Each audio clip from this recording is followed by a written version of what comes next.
नमस्कार। बोलिए श्री रामचंद्र भगवान की जय। जय, श्री कृपा निधान श्री रामचंद्र भगवान की जय। जय, हनुमान जी महाराज की जय। जय, माता सीता की जय। जय, सभी श्रोताओं की जय।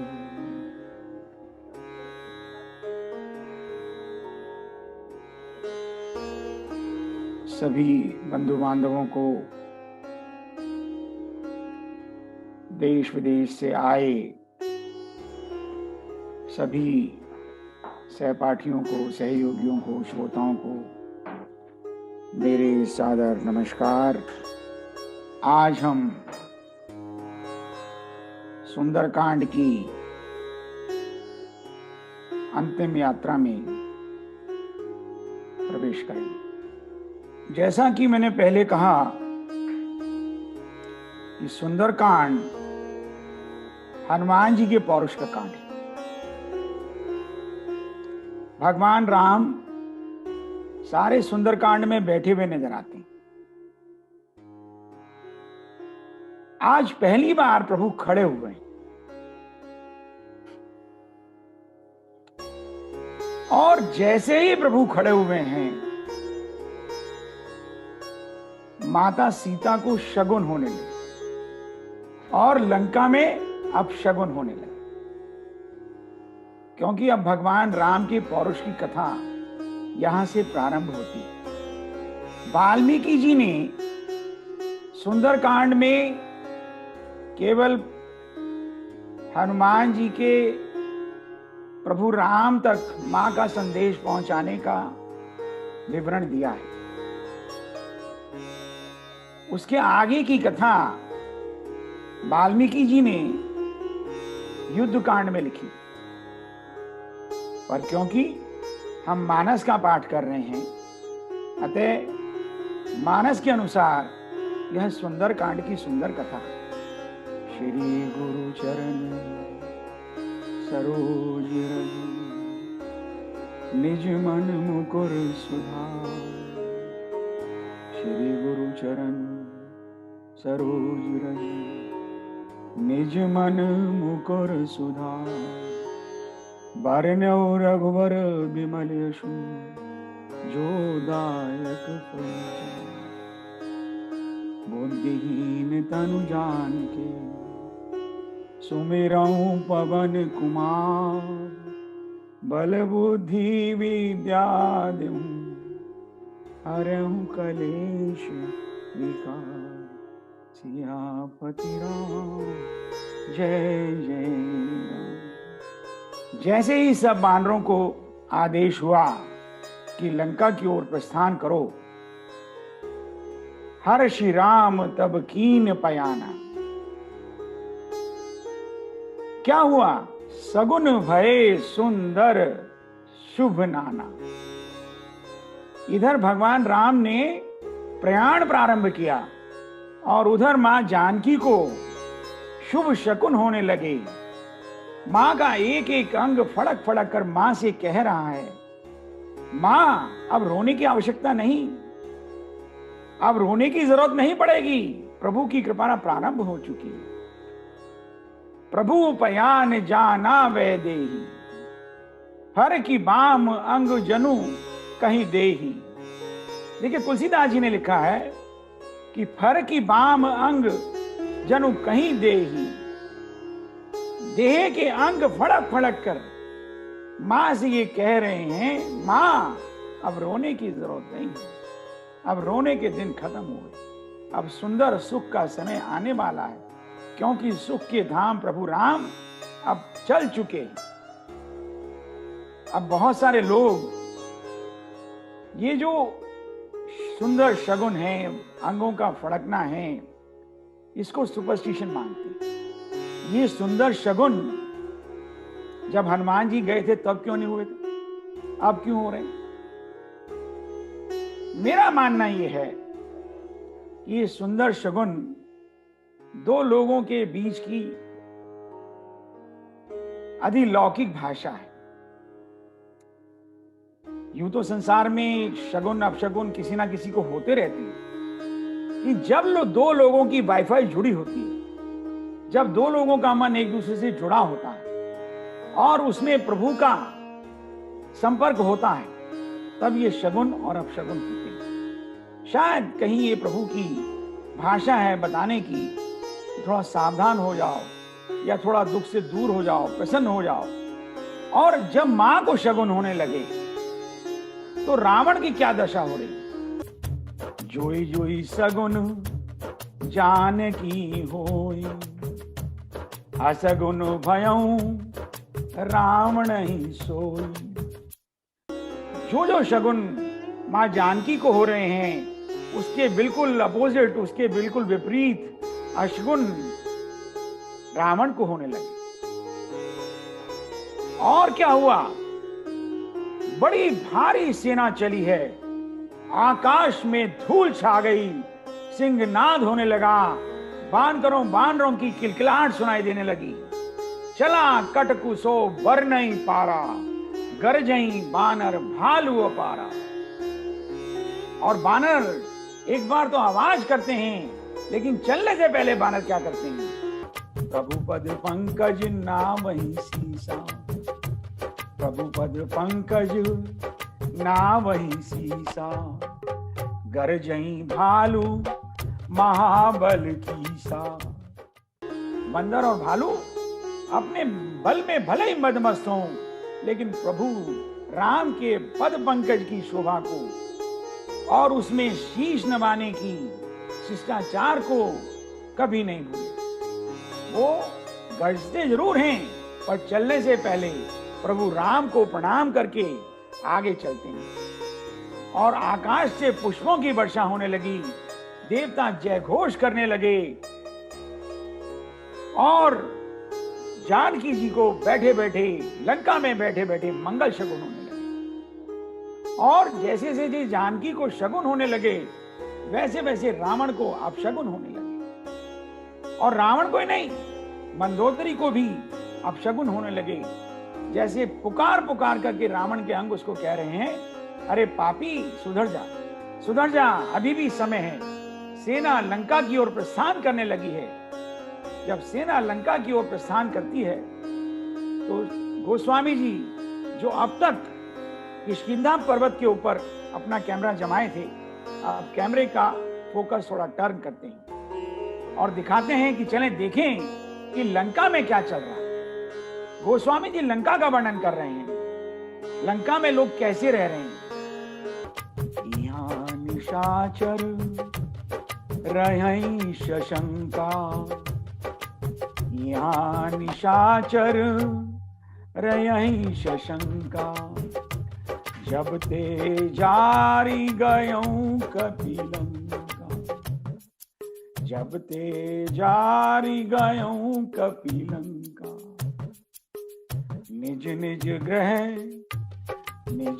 ग्रह सब करहि विचारा, नहीं निशिचर कुल के रुबारा। गोस्वामी जी ने जैसे ही लंका का चैनल ऑन किया तो क्या देखा? जो राक्षस अब तक बेमतलब को गर्जना करते थे, बेमतलब को एक दूसरे से भिड़ते थे, वो आशंकित थे, चुपचाप गुमसुम। यही निशाचर रही शशंका। सबके मन में आशंकाएं हैं, भय है, और अब सब सोच में पड़े। क्या सोच पड़ी है? जब सेवक आया था तो सारी लंका को जलाकर खाक कर दिया। स्वामी आएगा तो क्या? क्योंकि लंका में जासूस लगे हुए थे, लंका के नागरिकों को खबर लग चुकी थी कि सेना जो है प्रयाण कर चुकी है। कट कटही मकट विकट भट, बहु कोटि कोट निधामही। बड़ी किलकिलाहट थी, आकाश में धूल छाई हुई थी, खबर लग गई थी कि बड़ी भारी सेना है। देखिए, जब मनुष्य आशंकित होता है परेशानी में होता है तो वो अपने घर में बैठकर विचार करता है। निज निज ग्रह सब करहीं विचारा, या यूं कह लीजिए कि अपने अंतःकरण में विचार करता है। किसी को दिन में भूख नहीं लगती, किसी को रात को नींद नहीं आती, अगर थोड़ी बहुत देर नींद आती भी है तो उसको सपने में हनुमान जी नजर आते हैं, भगवान नजर आते हैं। एक संत का तो यहां तक कहना था कि शायद यही वजह है कि इन सब राक्षसों को भी प्रभु का धाम मिला। अब आप जरा अपने मन में विचार करके देखिए, हम सब अपने मन में विचार करें कि हमें हमारे सपने में प्रभु कितनी बार आते हैं, हमें प्रभु राम और हनुमान जी कितनी बार स्वप्न में दर्शन देते हैं। लेकिन ये लोग दिन रात हनुमान जी के भय में जीते हैं, इनको हर जगह हनुमान नजर आते हैं। जब मनुष्य की इस प्रकार की दशा हो जाती है तो उसको मुक्त करने के लिए प्रभु को स्वयं आना पड़ता है। देखिए, तन जो कर्म करता है वो तन भोगता है, लेकिन मरते वक्त जो मनुष्य के ध्यान में रहता है प्रभु उसको उसी के अनुसार दूसरा जन्म देते हैं। जब मनुष्य खुश होता है तो वो घर में उसका मन नहीं लगता, वो घर से बाहर जाना चाहता है, चर्चा करना चाहता है, चीखना चिल्लाना चाहता है, खुशी मनाना चाहता है। यही राक्षस गर्जहीन तर्जहीन, लेकिन अब विचरहीन, सबकी सिट्टी पिट्टी गुम है। सामाजिक अवसाद, मास हिस्टीरिया। क्यों? क्योंकि वानरों की जूथ के जूथ चले पा रहे हैं, दिक्पाल चीख रहे हैं, धरती डगमगा रही है। और जब इस प्रकार की खुसुर फुसुर लंका में होने लगी, अब तक तो निज निज ग्रही करे ही विचारा, लेकिन जब विचार इस प्रकार का होता है तो आपस में भी थोड़ी सी खुसुर फुसुर चर्चा चलती रहती है।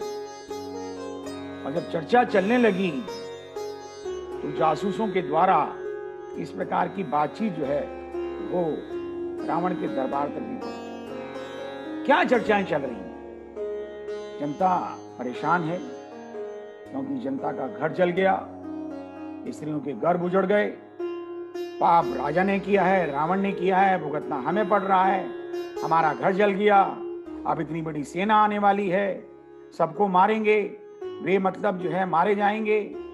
प्रजा का मनोबल टूटने लगा। थोड़ी दबे होठ बात चल रही है,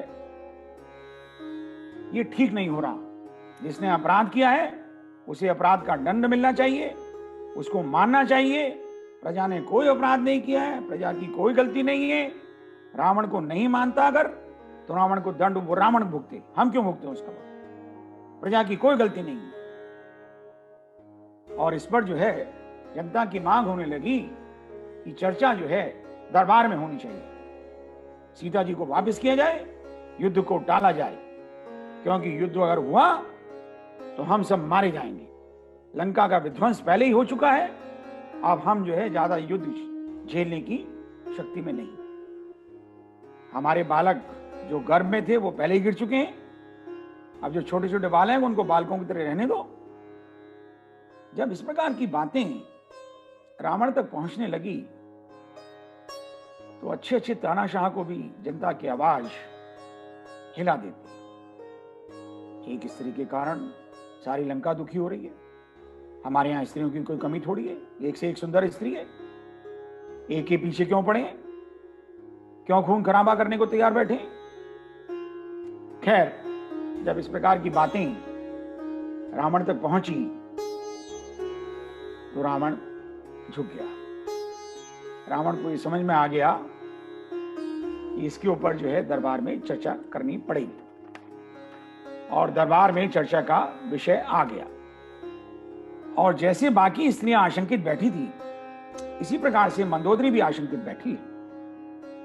बहुत परेशान है मंदोदरी। मंदोदरी तो पहले से ही चाहती थी कि सीता वापस चली जाए। वो तो कहती थी सीता शीत निशाशम आई। अब जब दरबार में रावण जाने लगा तो मंदोदरी उसको समझा रही, समुझत जासु दूत कई करनी, श्रवही गर्भ रजनीचर धरनी। एग्जाम्पल दे रही है उसको। अरे भाई समझो, उसका दूत, वो स्वयं नहीं था, स्वामी नहीं था, दूत सा सिर्फ। उसकी करनी देखो, उसकी आवाज मात्र से ही सारी राक्षसियों के गर्भ गिर गए। तासु नारे निज सचिव बुलाई, पठवाऊं कंत जो चहऊं भलाई। अरे भाई, अपना भला चाहते हो तो मैं तुम्हें युक्ति बता रही हूं, मेरी बात मान लो। तुम्हारे बस की नहीं है, तुम्हें शर्म आती है, अपने मंत्रियों को बुलाओ, 2-4 लोगों को साथ करो और उसकी नारी को वापस कर दो। तब कुल कमल विपिन दुखदाई, सीता शीत निशा सम आई। इस औरत का यहां रहना ठीक नहीं है। ये शीत की निशा की समान बड़ी लंबी रात्रि है और ये बहुत नुकसानदायक है। खतरा बता रही है मंदोदरी। देखिए किस किस प्रकार से मंदोदरी समझाने का प्रयत्न कर रही है। और जब ऐसा लगा कि नहीं मान रहे तो भगवान शंकर का आसरा दे रही है, भगवान शंकर की कसम दे रही है। सुनहु नाथ सीता बिनु दीने, हित न तुम्हार शंभु अज कीने। क्योंकि रावण जो है भगवान शंकर का भक्त है, तो शायद हो सकता है शंकर जी की कसम देने से ही मान जाए। लेकिन जब उसे लगा कि रावण मानने वाला नहीं है तो बेचारी चुप हो गई। और देखिए रावण क्या कहता है। रावण के ऊपर कोई असर नहीं हो रहा, रावण बल्कि हंसने लग रहा है। श्रवण उठी सठता करबानी, सा जगत विदित अभिमानी। श्रवण उठी सठता करबानी, सा जगत विदित अभिमानी। उसकी बातें सुनकर अभिमानी रावण जो है हंसने लगा। अरे तू तो खाना का डरती रहती है, तू चिंता मत कर। थोड़ा बहुत प्यार जता करके, अपनी गुणगान करके तू लोकपति की पत्नी होकर के भी, लोकपति की भार्या होकर के भी डरती है। और रावण जो है सभा की ओर चला गया। सभा में तो चर्चा पहले से ही गर्म थी, बहस की तैयारी थी। सबसे पहले विभीषण जी का भाषण शुरू हुआ। और विभीषण की भाषा देखिए, तुलसीदास जी ने कितनी सुंदर भाषा लिखी है। जो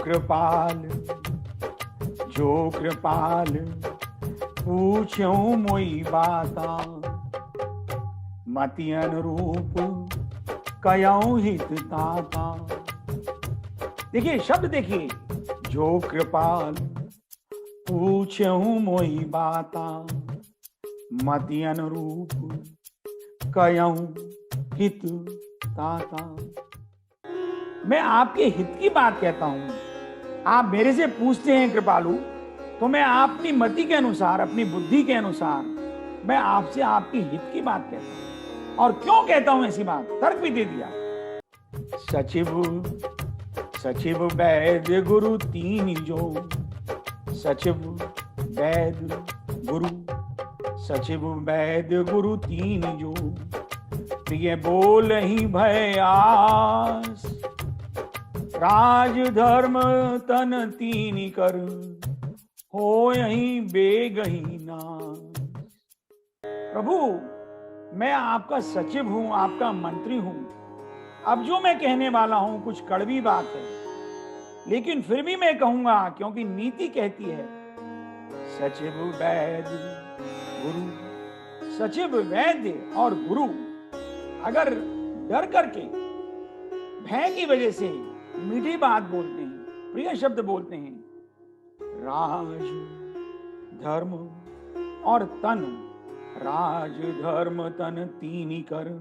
राज धर्म और तन, राज का, धर्म का और शरीर का जल्दी ही विनाश हो जाता है।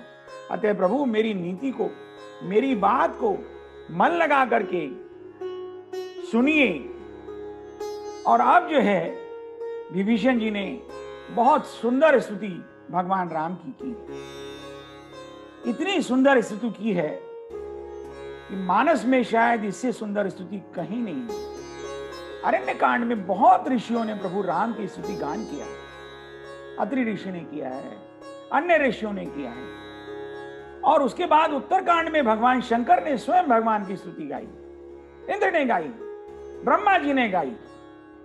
लेकिन ये स्तुतियां प्रभु की अरण्यकांड के अंदर तो छोड़ दीजिए, पर जो उत्तरकांड में स्तुतियां गाई गई हैं वो रावण के वध के बाद गाई। यहां पर विभीषण बहुत सुंदर स्तुति कर रहे हैं और वध से पहले कर रहे हैं।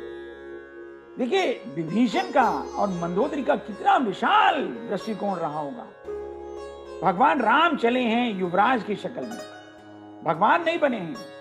उन्होंने रावण का वध भी नहीं किया है, अभी सेतु बंध भी नहीं किया है, लेकिन इन लोगों को दृष्टि है, इन लोगों की विशाल दृष्टि है कि वो प्रभु को अभी से पहचान रहे। प्रभु को पहचानने में भारद्वाज ऋषि और यहां पर जो है उसके पहले शबरी ने पहचाना और अब ये लोग पहचान रहे हैं। हम लोग भी तब तक भगवान मानने को शायद राजी ना होते। आइए विभीषण जी की स्तुति सुनते हैं। तात राम नहीं नर भूपाला, भुवनेश्वर कालहु कर काला।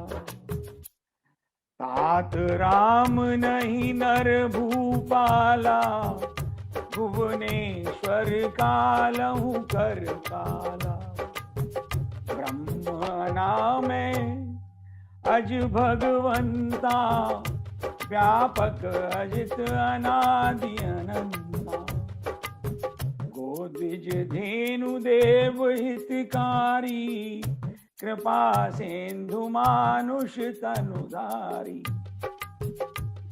जन रंजन भंजन खल भ्राता, वेद धर्म रक्षक सुनु भ्राता। ताहि बयरु तजिनायहि माथा, प्रणतारति भंजन रघुनाथा। देहुनाथ प्रभु कहूँ बेदेही, भजहु राम बिनु हेतु सनेही। शरण गए प्रभु ताहु न त्यागा, विश्व दो कृत अहि जेहि लागा। जासु नाम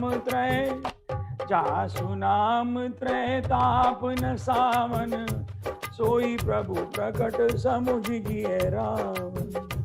सोई प्रभु प्रकट समुझिए रावण। विभीषण कहते हैं, हे तात जिनसे आपने बैठाना है, तात राम नहीं नर भूपाला। हे प्रभु, हे रावण, ये प्रभु भगवान राम साधारण मनुष्य नहीं है, ये साधारण मनुष्यों के राजा नहीं है। ये अनंत कोटि ब्रह्मांड के नायक हैं, चराचर जगत के स्वामी हैं, परापर पर ब्रह्म परमेश्वर हैं, गौ ब्राह्मण पर पालक हैं, वेद धर्म के रक्षक हैं। ठीक है, कितनी सारी बातें विभीषण जी ने कह दी। अनंत कोटि ब्रह्मांड के नायक हैं, चराचर जगत के स्वामी हैं, परापर ब्रह्म पर ब्रह्म परमेश्वर हैं, गौ ब्राह्मण के पालक हैं, वेद धर्म के रक्षक हैं। भूभार हरण करने के लिए, दुष्टों का दलन करने के लिए, धर्म की संस्थापना करने का संकल्प लेकर ये मानवीय वेश धारण करके लीला कर रहे हैं, मनुष्य रूप में लीला कर रहे हैं। बोलिए श्री रामचंद्र भगवान की जय। और ये सब बातें कहने के बाद विभीषण जी कितनी प्यार भरी दुलार भरी भाषा बोलते हैं। तासो तात बैर नहीं कीजिए, मोर कहे जान कीजिए। हे भाई, आपने बचपन से मुझे बहुत लाड़ प्यार किया, आपने मेरी किसी बात को टाला नहीं, राख्यो मोर दुलार। आज मेरे पर वही दुलार दोबारा निछावर कर दीजिए।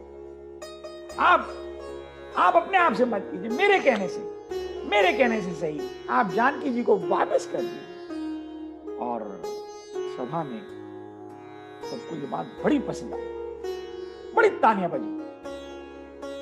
पर रावण चिल्ला पड़ा, अरे मूर्ख, जिस थाली में खा रहा है उसी में चेक कर रहा है। एक लात मारी, चरण प्रहार की। क्या हुआ? पर फिर भी विभीषण ने पैर पकड़े। विभीषण कहते हैं कोई बात नहीं। देखिए, ये जो मोह का संबंध है ना, ये बड़ा प्रबल होता है। लात खाने के बाद भी टूटता नहीं। विभीषण ने फिर भी पैर पकड़े, कहा कोई बात नहीं, तुम पितु सरिस भले ही मोही मारा। बड़ा भाई तो पिता के समान होता है। कोई बात नहीं, आपने मुझे मारा, लेकिन फिर भी मैं कह रहा हूं, राम भजे हित नाथ तुम्हार। देखिए शब्द देखिए, राम भजे हित नाथ तुम्हार। देखिए हित शब्द का प्रयोग किया है। ये विभीषण जो है, थोड़ा सा इसका दर्शन समझिए। ये विभीषण जो है भगवान राम की स्तुति करता है। इसने बाहर तुलसी का पौधा लगाया हुआ है। रामा युद्ध ग्रह अंकित, अपने घर पे भगवान राम की चित्र लगाया हुआ है। राम नाम का जप करता है। क्यों? क्योंकि ये परलोक की प्राप्ति चाहता है, मोक्ष चाहता है। लेकिन इस लोक में ये हित रावण का ही चाहता है। क्यों? क्योंकि सत्ता इसके पास है और ये सत्ता का लोभी है, और ये जानता है कि अगर सत्ता जाएगी तो सत्ता से जुड़े हुए जितने भी सुख संपत्ति साधन है वो सब चले जाएंगे। और हम भी कदाचित इसी की श्रेणी के हैं। हम भी बहुत सारे लोगों से इस तरह से जुड़े रहते हैं, चाहे हम अपने मन ही मन जानते हैं कि ये बहुत नालायक है, ये बहुत दुष्ट है, इसका आचरण सही नहीं है, लेकिन क्योंकि वो बड़ा आदमी है इसलिए हम उसके पीछे लगे रहते हैं। अगर हम ज्यादा समझदारी करते हैं तो ज्यादा से ज्यादा उसकी बुराई करना बंद कर देते हैं, हम चुप रहते हैं। हम ये सोचते हैं कि चलो होगा, दुनिया के लिए बुरा होगा, हमें कौन सा बुरा कुछ कह रहा है, हमारे तो 100 काम करता है।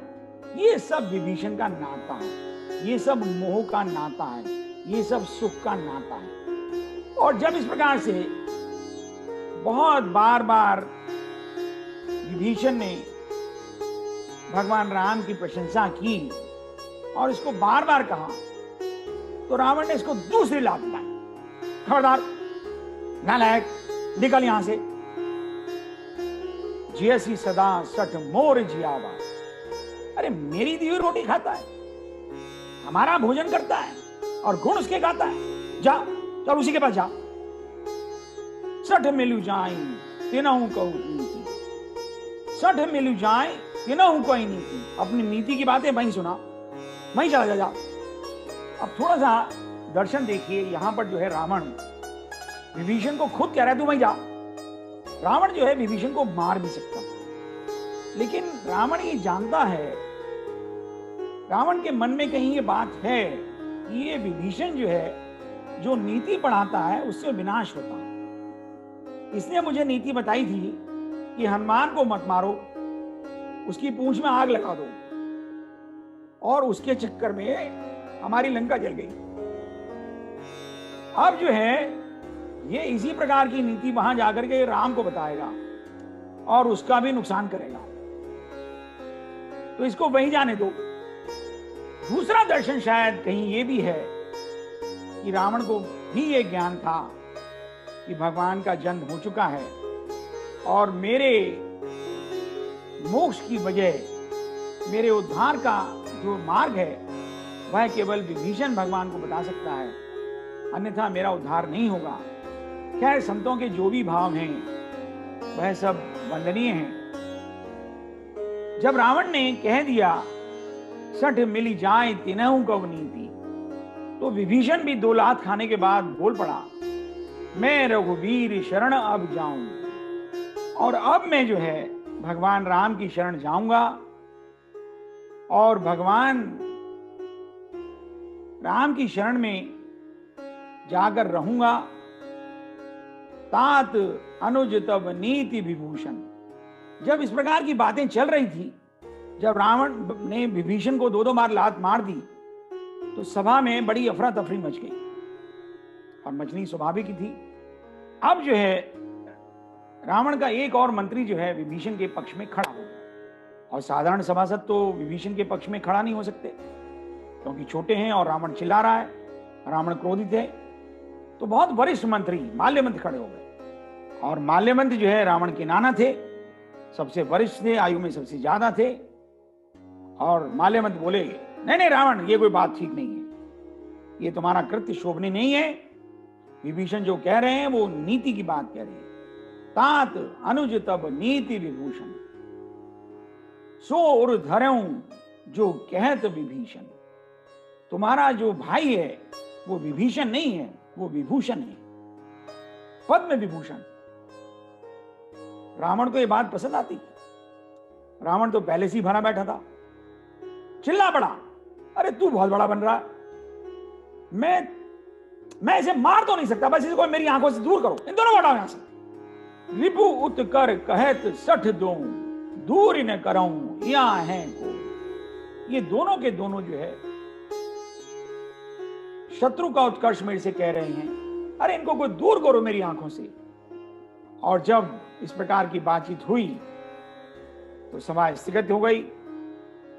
रावण यहां से जो है दंतनाता वो अपने घर को चला गया, और विभीषण जो है कुछ सभासदों को साथ, अपने सचिवों को साथ लेकर के भगवान राम के शरण में प्रस्थान कर गए। तुलसीदास जी लिखते हैं, साधु अवज्ञा तुरत भवानी। भगवान शंकर के मुख से कहलवा रहे हैं ये बात। साधु अवज्ञा तुरत भवानी, कर कल्याण अखिल के हानि। रावण जबई विभीषण त्यागा, भयों विभव बिनु तमई अभागा। जिस क्षण रावण ने विभीषण का त्याग किया, वो उसी क्षण अभागा हो गया।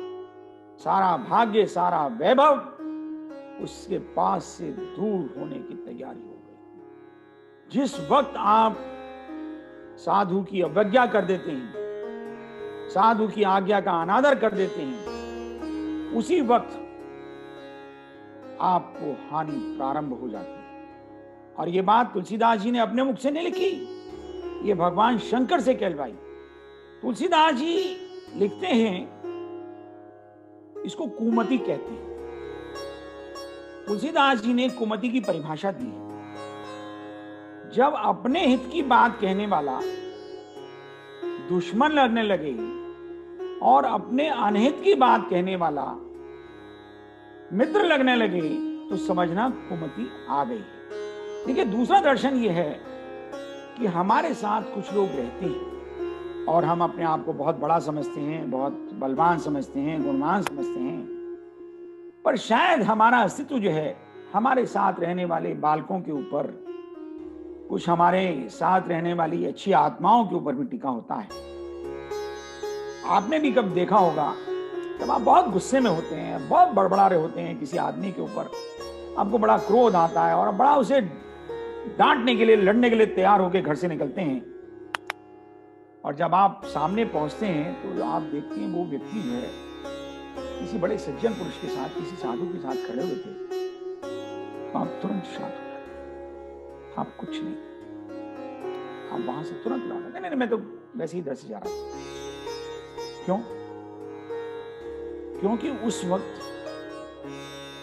उस अच्छे मानुष को कह लीजिए, बुरे मानुष का कह लीजिए, साथ जो है किसी साधु के साथ।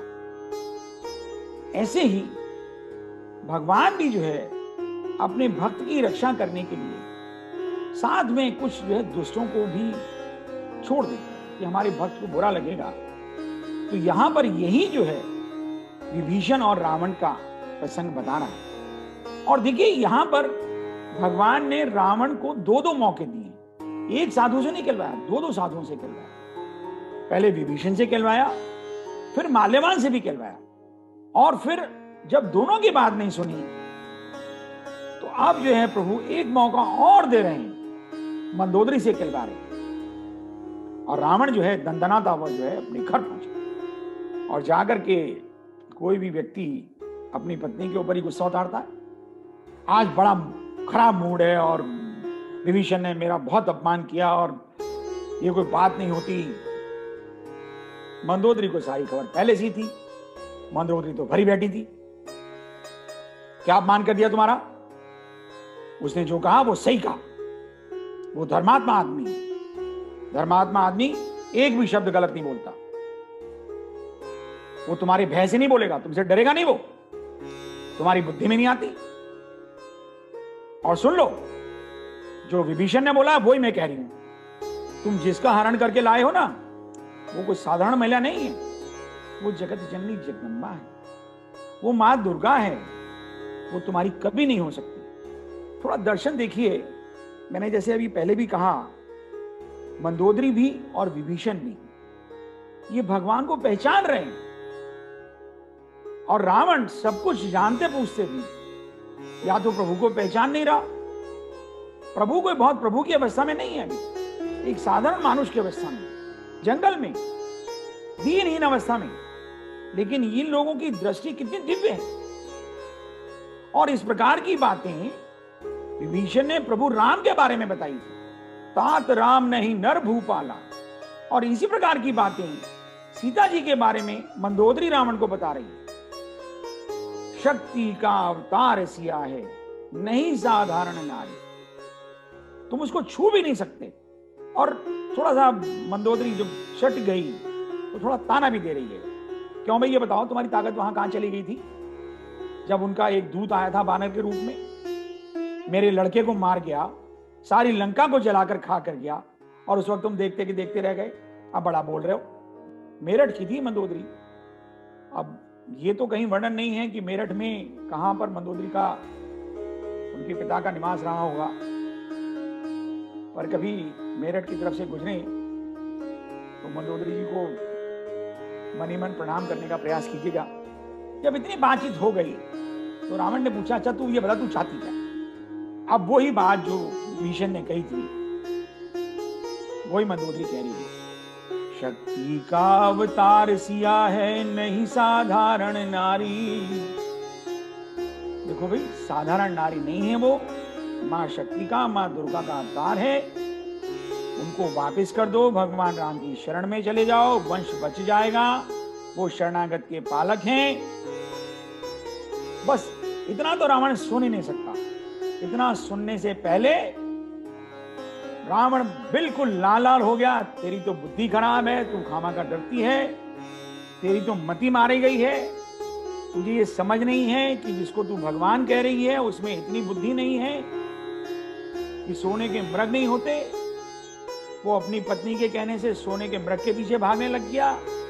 जंगल जंगल मारा मारा फिर रहा है, तू उसको भगवान बोल रही है। और जब इस प्रकार की बातचीत होने लगी तो मंदोदरी का मन बड़ा कष्ट माना। और उसी दिन मंदोदरी ने अपने सारे सुहाग चिन्ह उतार कर रख दिए, अपने आप को विधवा मान लिया। और उस दिन से आगे मंदोदरी जो है हमेशा बिना सुहाग चिन्हों के रहे। अब थोड़ा विषयांतर करते हैं।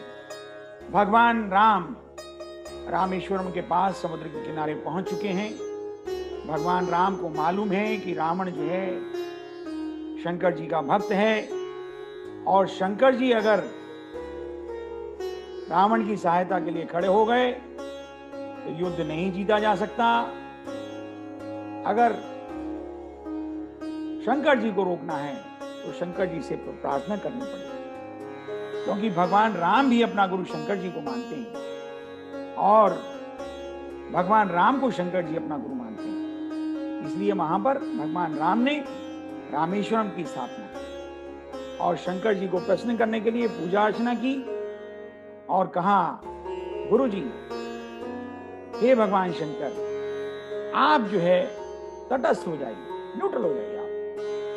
आप बस दूर देखते रहिए, दूर बैठे देखते रहिए, ना आप रावण की सहायता कीजिए और आप जो है युद्ध का आनंद लीजिए। हमारे साथ ना रहिए और ना रावण के साथ रहिए।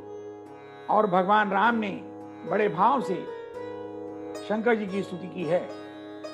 ओम मंगलम ओंकार मंगलम शिव मंगलम सोमवार मंगलम। ओम मंगलम ओंकार मंगलम शिव मंगलम सोमवार मंगलम।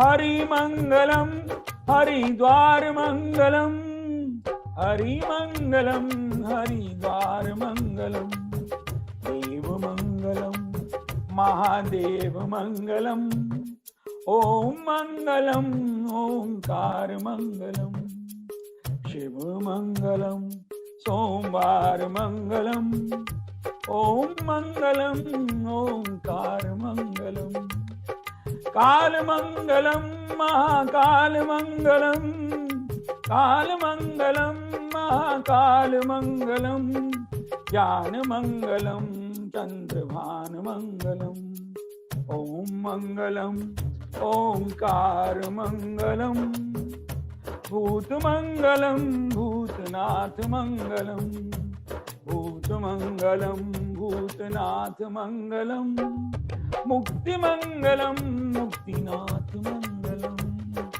ओम मंगलम ओंकार मंगलम, शिव मंगलम सोमवार मंगलम, प्रभु श्री रामेश्वर भगवान की। अब देखिए भगवान जो है विभीषण की शरणागति किस प्रकार से करते हैं। भगवान विभीषण जो है अपने सभासदों के साथ आकाश मार्ग से समुद्र पार करके, क्योंकि अभी तक सेतु निर्माण नहीं हुआ ना, इधर पहुंचे हैं। सुग्रीव ने, गुप्तचरों ने सुग्रीव को बताया, क्योंकि राजा तो सुग्रीव थे, और सुग्रीव ने कहा प्रभु कोई राक्षसों का भाई अपने आप को बताता है और वो आपसे मिलना चाहता है। बड़ा सुंदर चित्रण है। भगवान राम क्या बोले, क्योंकि सुग्रीव थोड़ा सा आशंकित है कि राक्षस है, राक्षस दल का है, हमारा भेद भी लेने आ सकता है, यही युद्ध प्रारंभ कर सकता है। लेकिन भगवान राम कोई भयभीत नहीं है। जो सभीत आवा सरनाई, राखेऊ ताहि प्राण की नाई, उभे भांति तेहि आने हूं, हंसी कहे कृपा निकेत, जय कृपाल कहीं कपी चले, अंगद हनु समेत। अगर वो गलत सोच के साथ आया होगा तो लक्ष्मण के बाण से मारा जाए, डरने की कोई बात नहीं। अगर वो डर करके आया होगा, भयभीत होकर के मेरी शरण में आएगा, तो मैं उसे अपने प्राणों के समान सुरक्षित रखूंगा। जो सभीत आवा सरनाई, राख्यूं ताहि प्राण की नाई। बड़ी सुंदर चौपाई है। जो सभीत आवा सरनाई, राख्यूं ताहि प्राण की नाई। मैं उसे अपने प्राणों की तरह रखूंगा, अपने प्राणों की तरह उसकी रक्षा करूंगा। और देखिए भगवान ने विभीषण के प्राणों की रक्षा भी की। जब विभीषण का और के साथ राम थे और रावण का युद्ध चल रहा था, तो रावण ने विभीषण के ऊपर एक बड़ी जबरदस्त शक्ति का प्रहार किया, और ये शक्ति विभीषण की तरफ भागी। चला विभीषण सन्मुख, मनऊ काल को दंड, तुरत विभीषण पाछे मेला, सन्मुख राम सहयं सोई सेला।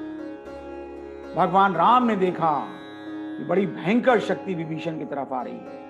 भगवान राम ने विभीषण को धक्का दिया और स्वयं उस शक्ति को अपने वक्षस्थल पर दिया। बोलिए श्री रामचंद्र भगवान की जय।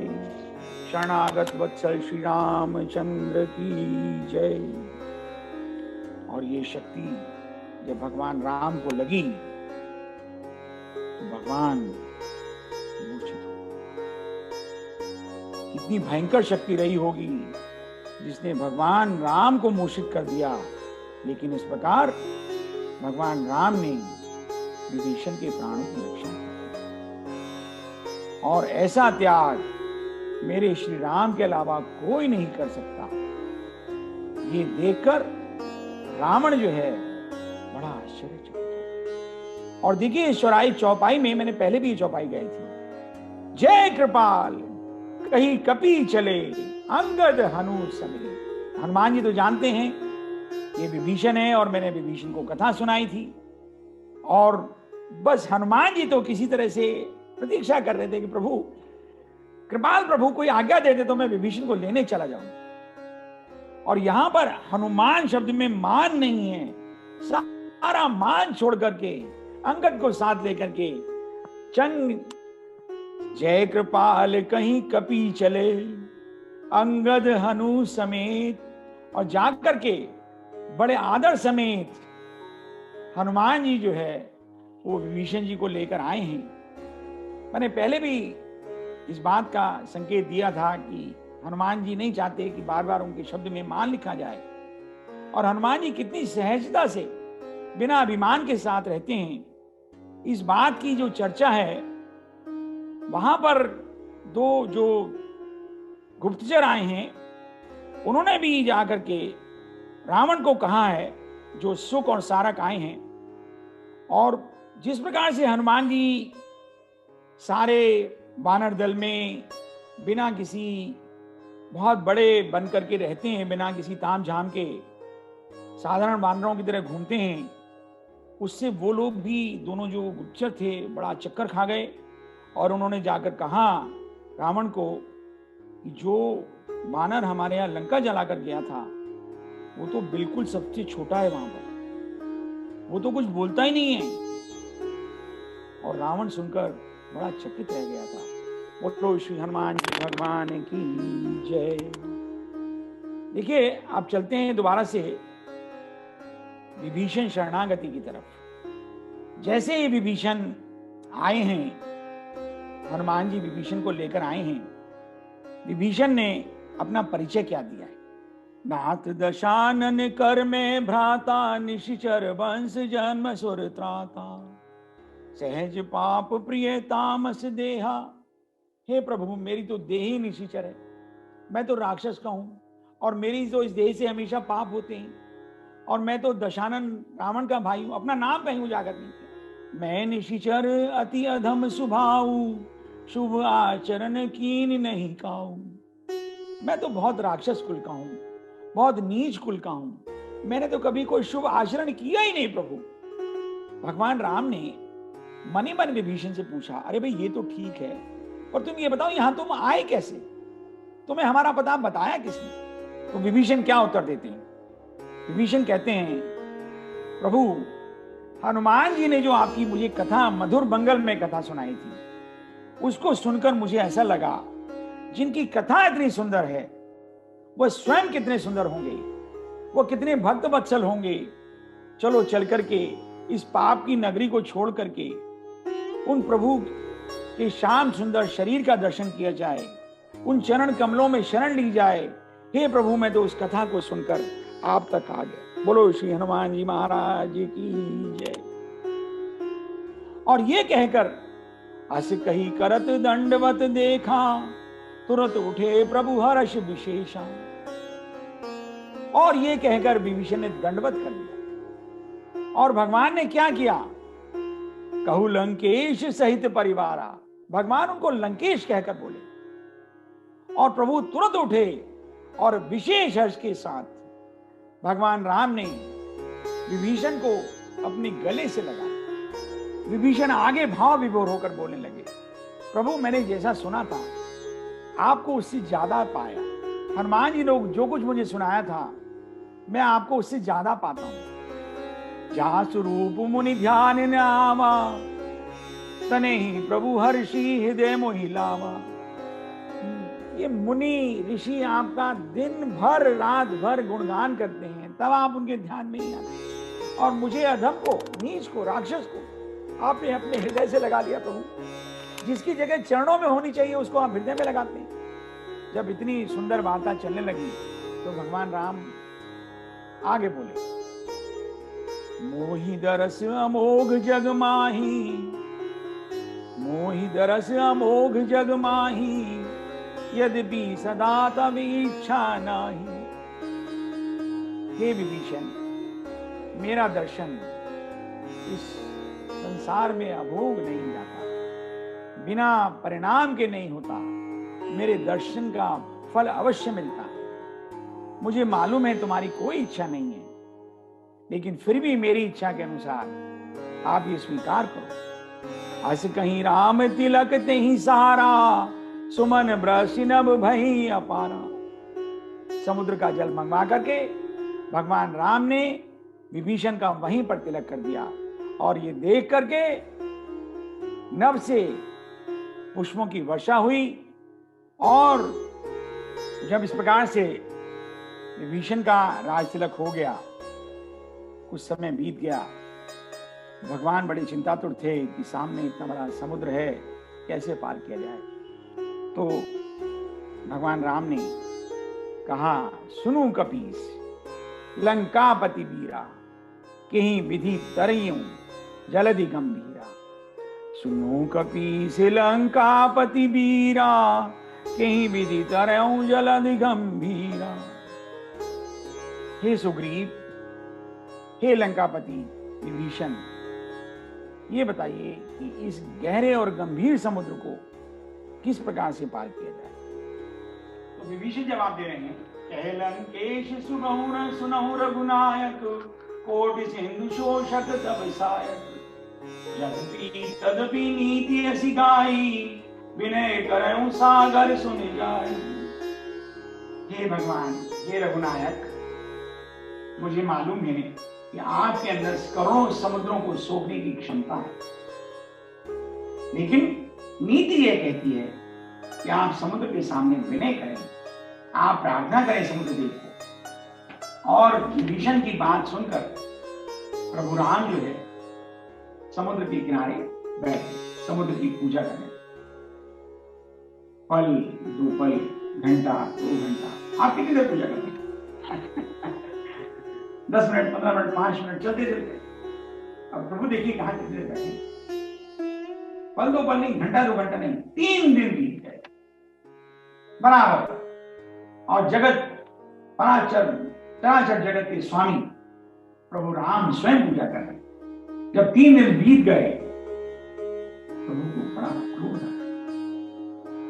विनय मानत जलधि जड़, गए 3 दिन बीत, बोले राम सकोप तक, भय विरुण होई प्रीत। लक्ष्मण बाण सरासन आनु, शो शो बारिद विषय किसान।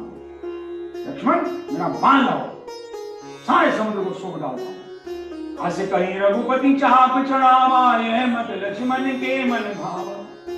और आप सब जानते हैं इस प्रकार की बातें लक्ष्मण जी को बड़ी पसंद आती हैं। शायद प्रभु संदेश देना चाहते हैं, सृष्टि जो है सृष्टा से नहीं पड़े। सृष्टि जो है सृष्टा की बात मानने के लिए भी बात नहीं है। ये जो भगवान रूपी सृष्टि है, भूमि, गगन, वायु, अनल और नीर, ये स्वयं में सृष्टा है। और जब भगवान ने बाण का संधान कर लिया समुद्र को सूखने के लिए, तो समुद्र विनय समेत प्रकट हो गए और बड़ा सुंदर उत्तर दिया समुद्र ने।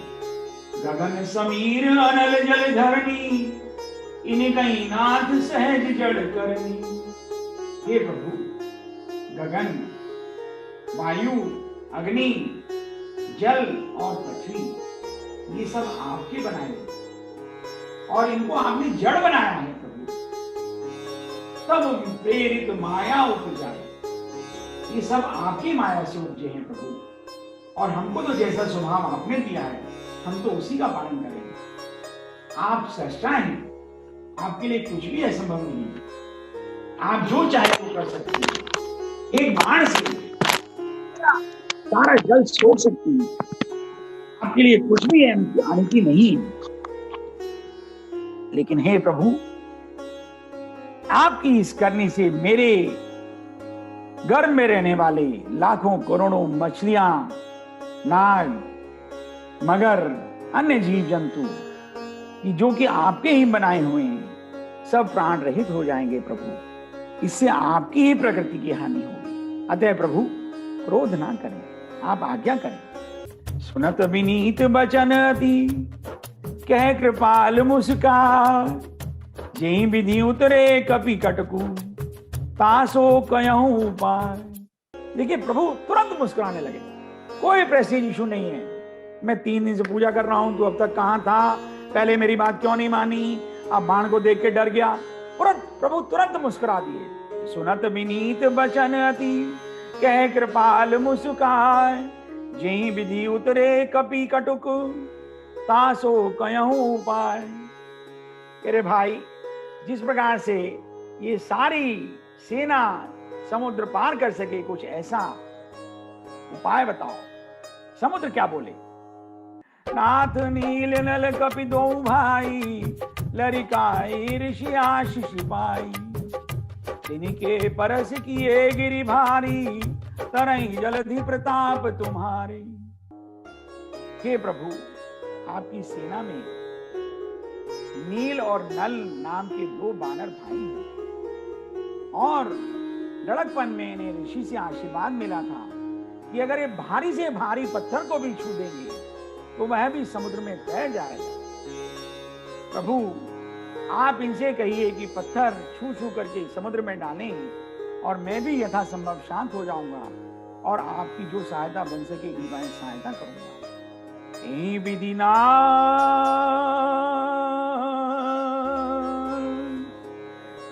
विधिनाथ पयोधि बधायं,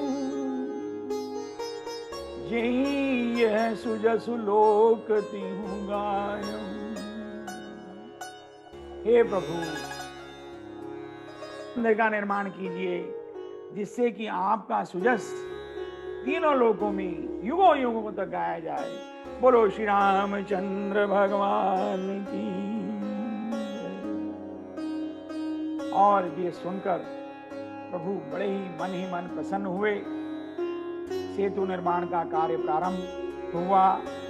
वैसे तो आप सब देश विदेश से आए हुए नर नारी बहुत प्रबुद्ध हैं, पर छोटी सी बात, सेतु बंध का निर्माण रामेश्वरम में ही क्यों हुआ?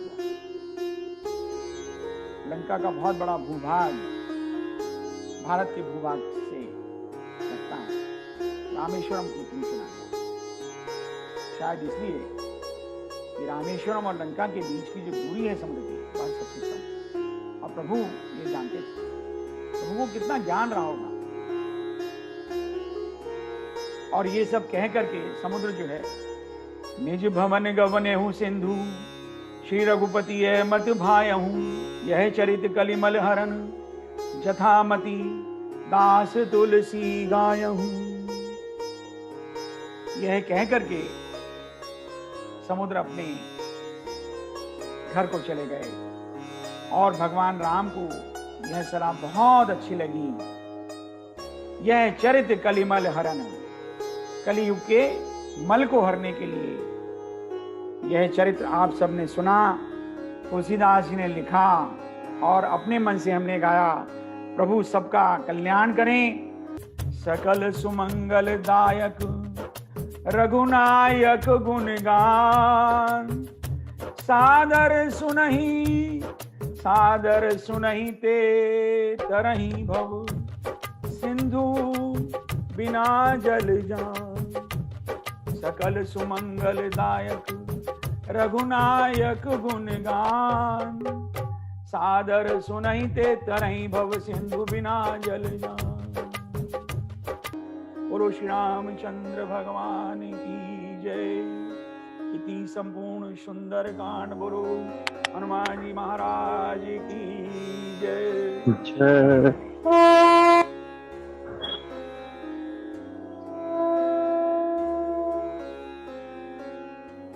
बोलो श्री रामचंद्र भगवान की जय।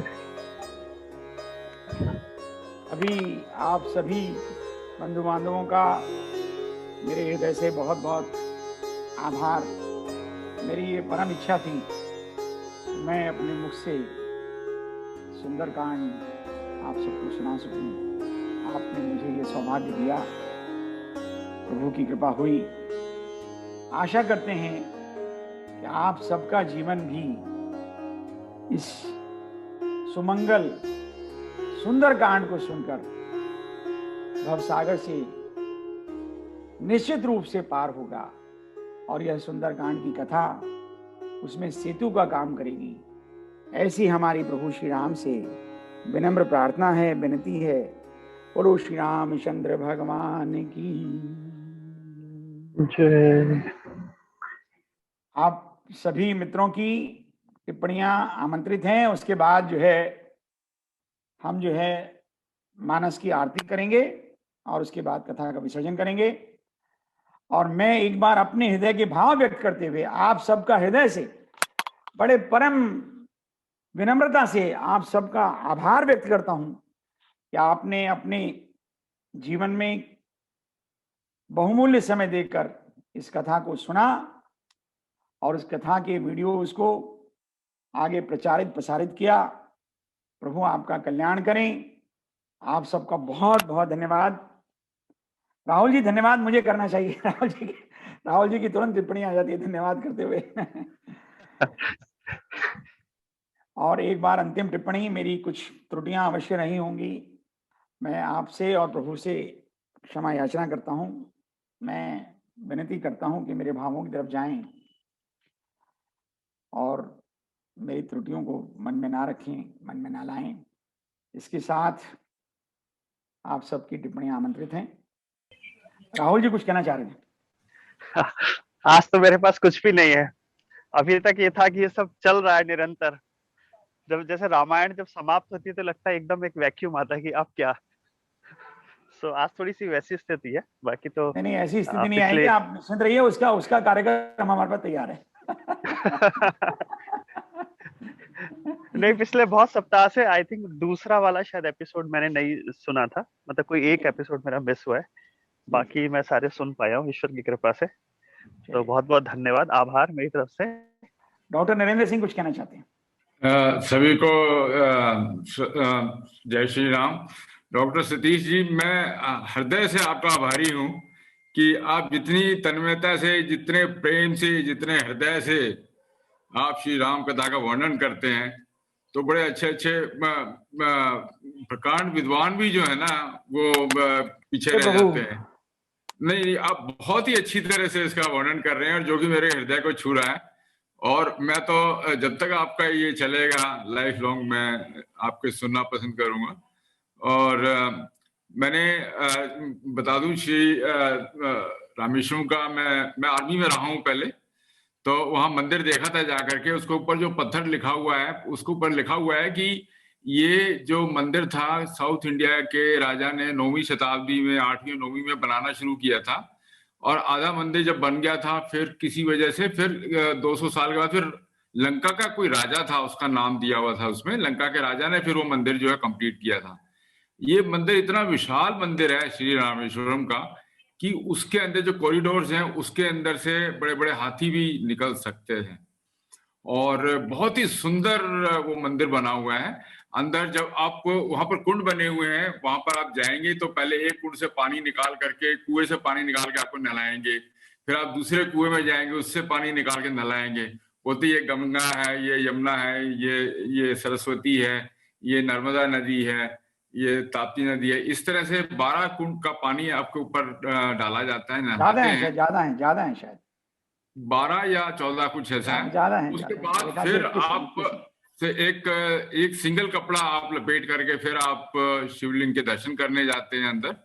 और आप दर्शन करके फिर आपकी जो है ना यात्रा पूरी होती है। तो वो मंदिर और वो रामेश्वरम जहाँ श्री राम ने शिवलिंग बनाया था और फिर वहां पूजा करी थी, और मेरे ख्याल ये मंदिर उसी जगह पर बोलते हैं कि बना हुआ है हिस्टोरिकली।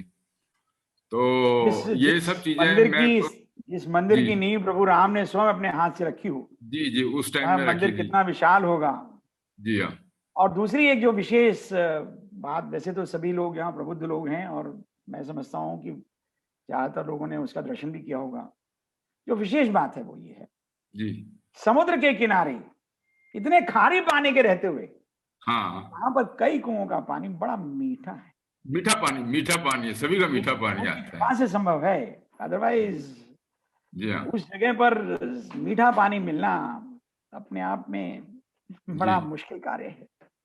पहले सबको जी हाँ कहीं आप डॉक्टर साहब अपने भाव पहले सबको समुद्र में स्नान करना पड़ता है, उसके बाद फिर हर एक कुएं के जल से स्नान करके फिर मंदिर में शिवलिंग के दर्शन पूजा अर्चना करके फिर आते हैं।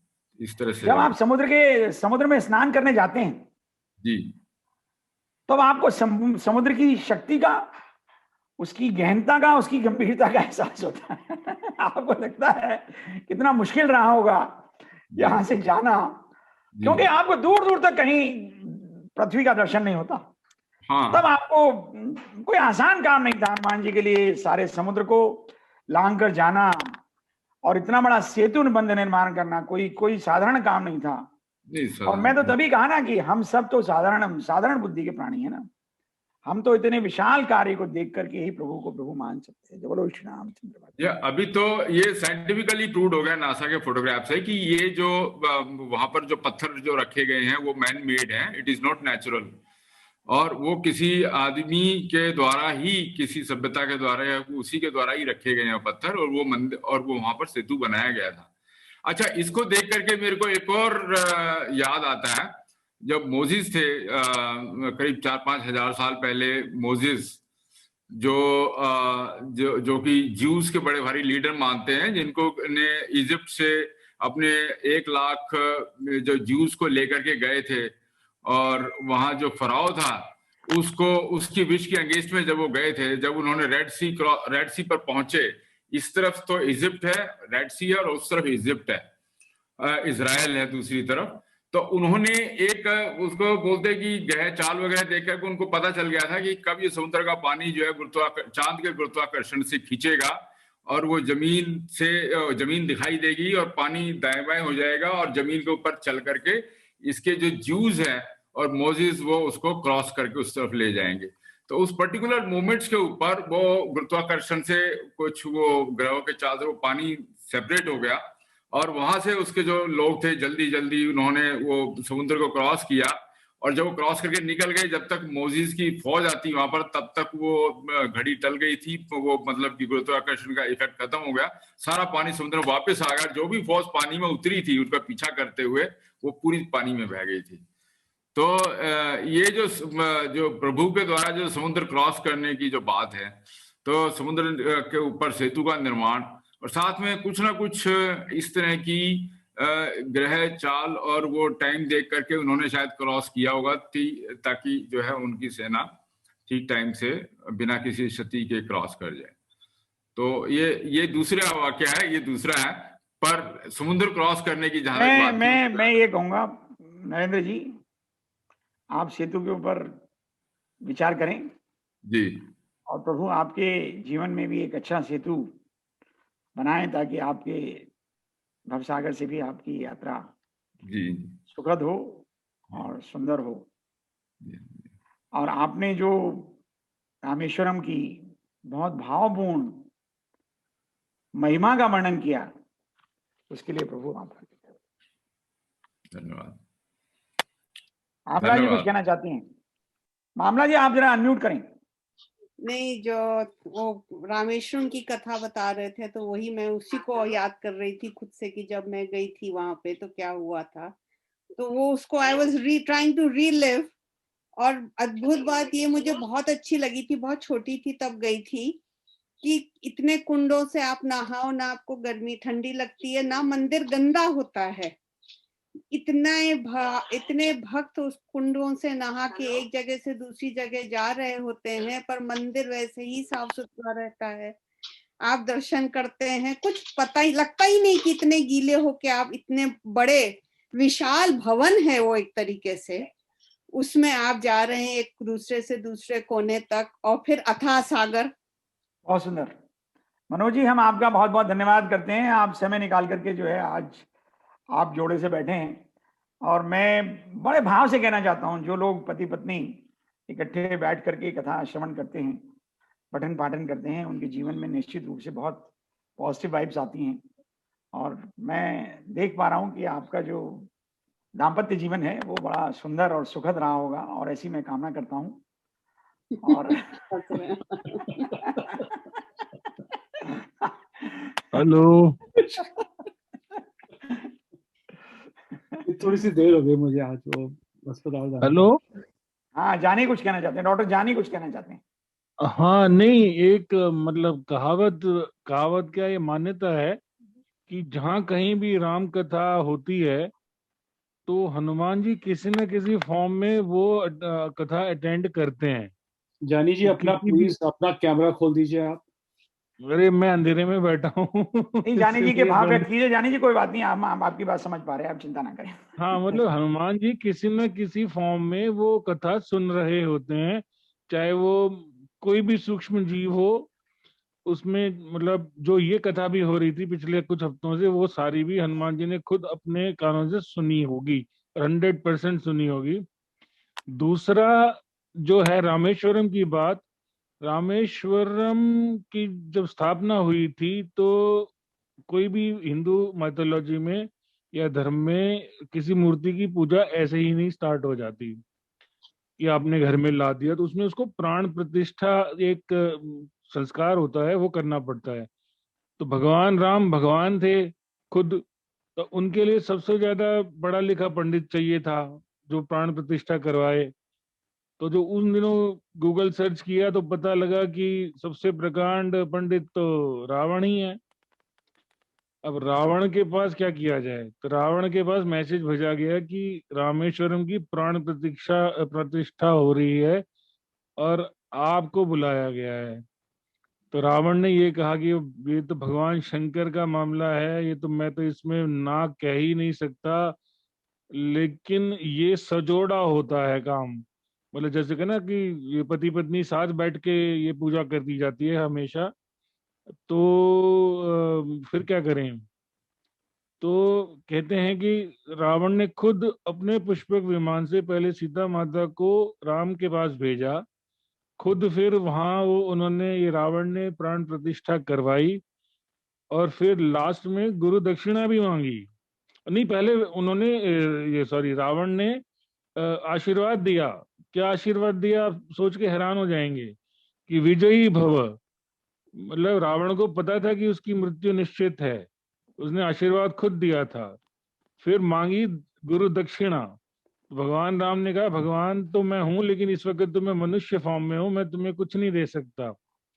तब रावण ने कहा कि मैं तो लंका का मालिक हूँ, सोने की लंका है, मेरे को पैसे वैसे कुछ नहीं चाहिए, मुझे सिर्फ एक वचन चाहिए कि जब मेरी मृत्यु हो तो उसका अंतिम संस्कार एक राजा भगवान राम के राजपुरोहित की हैसियत से होना चाहिए। और ये भगवान राम ने वो आशीर्वाद दिया। और जब मृत्यु हो रही थी तो मतलब लक्ष्मण को कहा जाके कि रावण बहुत प्रकांड विद्वान है, इससे कुछ सीखाओ, आखिरी में इसके प्राण जा रहे हैं। तो पहले तो सिर पे बैठ गए लक्ष्मण जी। तो लक्ष्मण जी को कहा कि भाई ऐसे नहीं पढ़ाई होती, पढ़ने के लिए पैरों पे बैठना पड़ता है गुरु के। सिराने पे बैठ गए, पैरों की तरफ बैठ गए, पंगायते पे बैठ गए। हाँ, तो वो पैरों पे जब बैठे तब उन्होंने मतलब एक बात बताई, बाकी तो बहुत मुझे तो एक ही याद है कि कभी भी पत्नी, द्वारपाल, रसोईया और एक और था, इन इन चारों में, इन चार लोगों से कभी भी दुश्मनी नहीं मोलनी चाहिए। न इनका अपमान नहीं द्वारपाल, करना चाहिए। अपमान या मतलब बुरा रिलेशन नहीं रखना चाहिए इन लोगों से, क्योंकि ये आपके मतलब कुछ भी किसी भी फॉर्म में अननोइंगली आपको मतलब गिव बैक कर सकते हैं। तो ऐसी छोटी मोटी बातें हैं। फिर वो विजयादशमी हुई, उसके बाद विभीषण की मैरिज कराई गई मंदोदरी से। मंदोदरी वॉज फ्रॉम मंडोर, यहाँ राजस्थान में ही है। तो वो लोग विजयादशमी नहीं मनाते हैं मंडोर वाले, तो रावण को अपना दामाद समझते हैं अभी भी। तो ये सब हैं, और हनुमान जी ये सारी कथा सुन रहे हैं। और कहा जाता है कि सीता माता, जो जिस सीता माता की हम बात कर रहे हैं, जो अशोक वाटिका में बैठी थी और जिनका अपहरण किया था ये ऋषि का वेश बना के रावण ने, वो एक्चुअल में सीता माता थी ही नहीं, वो उनकी परछाई थी, सिर्फ छाया थी। एक्चुअली भगवान ने असली सीता माता को किसी सरोवर में ध्यान मग्न रखा था, और बाहर उनकी ये प्रतिबिंब को ही मतलब प्रक्षेपित कर रहे थे, जिसको आप मतलब आज के डेट में होलोग्राम कह सकते हैं। ये जैसे 3D इमेजिंग कर रहे हैं, ये ऐसी चीजें हैं। अब ये सच झूठ मुझे नहीं पता, ये सिर्फ पढ़ा है। तो रामायण अपने आप में मतलब बहुत महान गूढ़ मतलब हमारा ग्रंथ है। इसमें बहुत सारी चीजें हैं सीखने की, बहुत आत्मसात करने की बातें हैं। हमने काफी सीखा इन हफ्तों में, और भगवान करे आगे भी मतलब कुछ ना कुछ ऐसी एक्टिविटी चलती रहेंगी। डटे रहो हनुमत जब लग कथा राम की हो। जैसे बहुत सारे मतलब जब राम का पाठ होता है तो बहुत सारे ब्राह्मण लोग गाते हैं, डटे रहो हनुमत जब लग कथा राम की हो। तो हनुमान जी का जैसे अभी जानी जी ने चित्रण किया कि हनुमान जी वहां विराजमान रहते हैं। एक बार भगवान से किसी ने पूछा, प्रभु आपसे अगर अकस्मात मिलना हो तो आप कहाँ मिलते हैं? बैकुंठ में, क्षीर सागर में? आपसे कोई इमरजेंसी हो जाए तो कैसे मिला जाए आपसे? तो भगवान अपने स्वयं मुख से उत्तर देते हैं, नाम वसामि वैकुंठे योगिनाम हृदयेन च मद्भक्ता यत्र गायन्ति तत्प्रतिष्ठामि नारद। ना तो मैं वैकुंठ में रहता हूं, ना मैं क्षीर सागर में रहता हूं, मैं तो वहां बैठता हूं जहां मेरे भक्त मेरी कथा का वाचन करते हैं, श्रवण करते हैं। बोलो प्रभु श्री रामचंद्र भगवान की जय।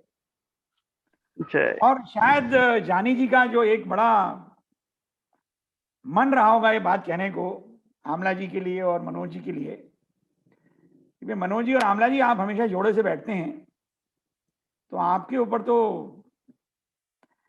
प्रभु की कृपा निश्चित है। ये सुख तो भगवान राम को भी बहुत समय तक नहीं मिला। और हमारे मित्र कुछ कहना चाहते हैं? कोई? प्रीति जी आज बहुत दिनों के बाद बड़े बड़े लंबे समय से बैठी हुई हैं। प्रीति जी कुछ कहना चाहेंगी?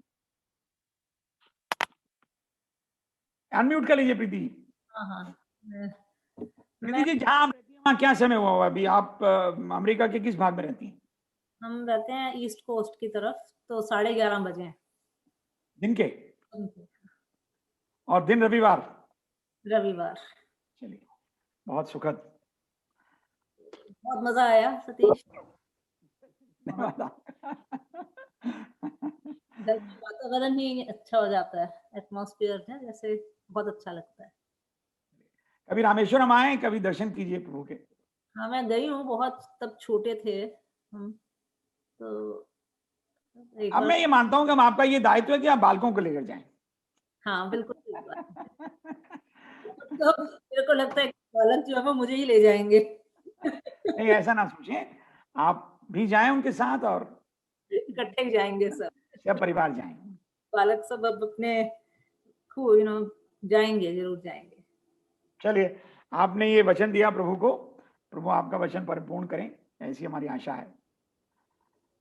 और हमारे मित्र कुछ कहना चाहते हैं? विमल जी कुछ कहना चाहते हैं? विमल जी बड़ा निरंतर आते हैं, बराबर आते हैं हमारे कथा पाठ में, हम इनका स्वागत करते हैं। विमल आलूवालिया जी आप कुछ कहना चाहते हैं? विमल जी शायद नहीं कुछ कहना चाहते हैं। अलका जी कुछ कहना चाहती हैं? संदीप जी आप कुछ कहना चाहते हैं?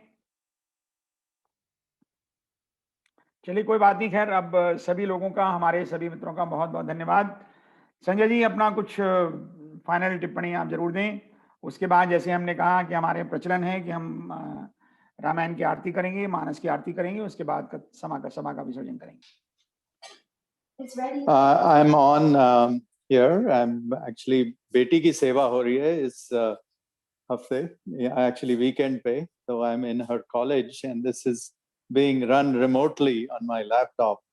But it has been an interesting 8 weeks and I'm glad I could participate in all of them, and appreciate all the effort you're taking to put this together and the time everybody is spending here. And I'm really hoping that we can continue this process. I'm interested in continuing it, so hopefully I will find enough people to join. Preeti is giving me the thumbs up there. So thank you all, and I'll let you go.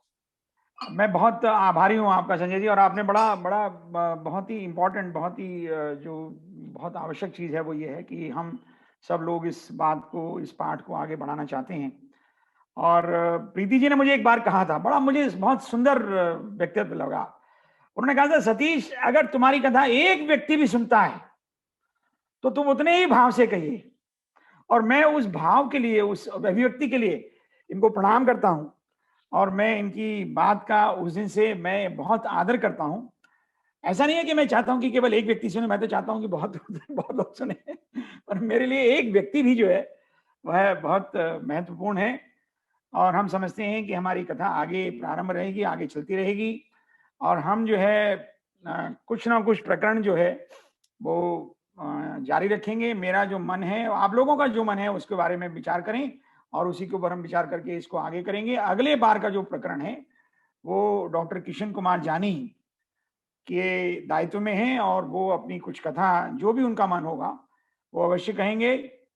और किशन जानी जी का कहना ये था कि doctor साहब शायद मैं आपकी तरह तो ना कह पाऊं, पर मैं मानता हूं कि जानी जी के भाव मेरे से भी अधिक सुंदर हैं, उनका ज्ञान मेरे से भी कहीं बहुत ज्यादा है, और फिर हर व्यक्ति की अपनी अपनी विशेषताएं हैं। तो मैं जानी जी का इस निमंत्रण को स्वीकार करने के लिए, इस दायित्व के वहन के लिए उनको मेरी शुभकामनाएं, और मैं भी यहाँ रहने का पूर्ण प्रयत्न करूंगा। और हम सब जानी जी का स्वागत करते हैं। जानी जी निसंकोच अपना जो भी वक्तव्य, जो भी चर्चा, जो भी पाठ धार्मिक लेकर आए, हम उसको बड़े भाव से सुनेंगे, कहेंगे। जानी जी आपका स्वागत है। जानी जी चले गए क्या? नहीं नहीं नहीं, मैं यही हूँ, सुन रहा हूँ। ठीक है, आप थोड़ा सा आप अनुमोदन करें। श्योर श्योर कर दूंगा, पक्का। धन्यवाद। और उसके बाद जो है हम प्रयत्न करेंगे कि हम जो है थोड़ा सा, एक शबरी का प्रसंग बहुत बड़ा भावपूर्ण प्रसंग है। थोड़ा सा एक हफ्ते विराम लेने के बाद मैं समझता हूँ कि अगले हफ्ते से मैं दोबारा से इसको दोबारा इसको जोड़ूंगा अपने साथ। और इस बीच में अगर कोई और हमारे मित्र कुछ अपना प्रोग्राम देना चाहें तो उनका भी स्वागत है, और मैं किसी को संकोच में नहीं डालना चाहता। जानी चीज तो मैं कह सकता हूँ, जानी करो भाई करो। नहीं नहीं। तो जो भी व्यक्ति, डॉक्टर नरेंद्र सिंह हैं और संजय जी हैं, आमला जी हैं। आमला जी को मैं बहुत विदुषी समझता हूँ, और मैं समझता हूँ वो भी कभी थोड़ा सा योगदान दे पाएंगी। मैं ये चाहता हूँ कि सभी लोग थोड़ा सा योगदान दें ताकि सबको अच्छा लगे और हमें भी भिन्न भिन्न प्रकार की चीजें जानने का, समझने का अवसर मिले। तो मैं आमला जी से एक बार दोबारा से निवेदन करूंगा कि वो हमारी प्रार्थना पर विचार करें। आप अनम्यूट के लिए, शायद आमला जी अनुमोदन करना चाहती हैं। नहीं नहीं नहीं नहीं नहीं, हमको लगता है हम सबको आरती करके पहले इस भाग को खत्म करना चाहिए और फिर आगे करनी चाहिए अगर करना है तो। आपका बहुत बहुत धन्यवाद। और आज मैं मानस अपने साथ, बोलो श्री रामचंद्र भगवान की जय जय। आरती श्री रामायण जी की, कीरति करित ललित सिय गावत ब्रह्मादिक मुनि नारद वाल्मीकि विज्ञान विशारद सुन सनकादिक शेष सरु सारद बरनि पवन सुत कीरतिनी की। आरती श्री रामायण जी की, आरती श्री रामायण जी की। गावत वेद पुराण अष्टदश, छो शास्त्र सब ग्रंथन को रस। मुनि जन धन संतन को सर्वस, सार अंश सम्मत सबही की। आरती श्री रामायण जी की, गावत संतत शंभु भवानी। भगवान शंकर भी और माता पार्वती भी हमेशा गान करती हैं, गावत संतत शंभु भवानु, अरुघट संभव मुनि विज्ञानी। व्यास आदि कवि वर्ज बखानी, काग भूषुंड गरुड़ के। आरती श्री रामायण जी की, कीरति कलित ललित सीएपी की, कलिमल हरनि विषय रस फीकी, सुभग सिंगार मुगति जुबती की, दलन रोग भव मूरी अमी की, तात मात सब विधि तुलसी की। आरती श्री रामायण जी की, कीरति कलित ललित सीएपी की। बोलो श्री रामचंद्र महाराज की जय। जय भगवान की जय। बोलो जय दरबार की जय सब जय संतन की जय। आप सबका बहुत बहुत हार्दिक धन्यवाद और प्रभु से कामना कि मानस आपके जीवन में एक सकारात्मक परिवर्तन ला सके। जय श्री राम। जय श्री राम। जय जय श्री राम। अगले रविवार 8:30 बजे हम किशन जानी जी का स्वागत करेंगे, उनकी प्रतीक्षा में रहेंगे तब तक, और आशा करते हैं कि उनका संस्करण एक नया अध्याय, एक नया आयाम जोड़ेगा हमारे सुंदरकांड में। तब तक आप सबके सादर प्रणाम। Thank you. सबका धन्यवाद करें और समाज का विसर्जन करें। Thank you everybody. Thank you. Have a good day. Bye bye.